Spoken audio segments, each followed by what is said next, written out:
থানা নালিতাবাড়ি ৩ নং ওয়ার্ড বাগবের।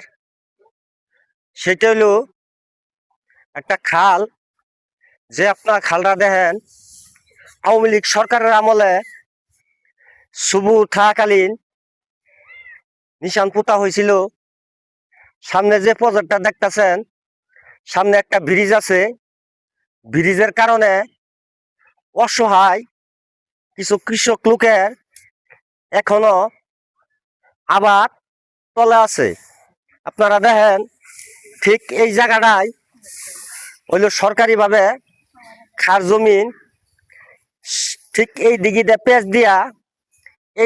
পেঁচ দিয়া সরকারিভাবে খালটা খুদন করার কথা ছিল।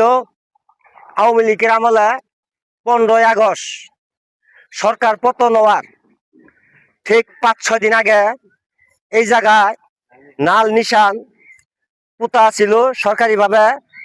আমার মনে হয় নতুন বৎসর নতুন সরকার আমাদের বাংলাদেশের, আমি আশা করি যেন এই কৃষক লোকের খালের দৃষ্টি দেওয়ার জন্য অনুরোধ করা হলো।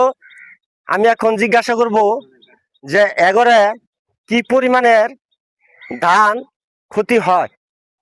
আসসালামু আলাইকুম। ওয়ালাইকুম সালাম ওয়া রাহমাতুল্লাহ। এই খাল যে খুদনের কথা ছিল, এটা পরে কি ব্যবস্থা নিছে?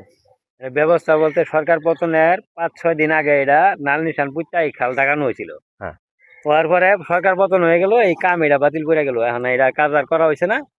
এখন বর্তমানে এটা ওই যে নাল নিশান পুঁছিল ওগুলা ইটি সব মুছা গেছে। এখন নতুন সরকার যদি এটা এই খালের যেহেতু এটা করা আছিল, সরকারের হাতে কাগজপাতি আছে, এটা যদি আমগরে খালটা খনন করে দেয়, আমগরে কৃষকের লাগে এই যে কাওয়াগুড়ি কাজলাবাড়ি বন্ধে আবাদের লাগে আমগর লাগে সুবিধা হবে। সুবিধা। হ্যাঁ, বর্তমানে কার কার ধান তোলা আছে? বর্তমানে এই রানীগঞ্জ কানা হাকির 2 করে জমি তোলা আছে, 4 আনা ধান তোলা আছে, 12 না কাটছে। 12 না কাটছে, 4 না বর্তমানে এখনো তোলা আছে। আবার কাটতে পারে না, তাই। ধন্যবাদ। এখনো রানীগাঁয়ের কানা হাকি নামে পরিচিত এক কৃষক লোকের এখনো 2 একর জমিন পানির তলে আছে। আমি এখন দেখব যে বিল ডাবাতে কি পরিমাণের পানি আছে। আপনারা যে ধানটা আমি দেখাইতে চাইছি, আপনারা দেখেন ঠিক মান্দার উপাসে কালা কালা যে ধানটা দেখা যায়, এই ধানটায় 2 একর জমিন বর্তমানে রানীগাঁয়ের কানা হাকি নামে পরিচিত কৃষক লোক, অসহায় ব্যক্তি একবারে ধানটা তলে বর্তমানে কাটতে পারে নাই। তাই আমি নকলা নালিতাবাড়ি ইঞ্জিনিয়ার ফাহিম চৌধুরী ভাইকে এই কাওয়াকুড়ি ভন্ডার দৃষ্টি দেওয়ার জন্য অনুরোধ করা হলো। আর খালটা কিভাবে সরকারিভাবে যেহেতু নাল নিশান দেওয়া হয়েছিল, খুদুনজা দৃষ্টি দেওয়ার জন্য অনুরোধ করা হলো। এ বলেই আমার কথা এখানেই শেষ করলাম।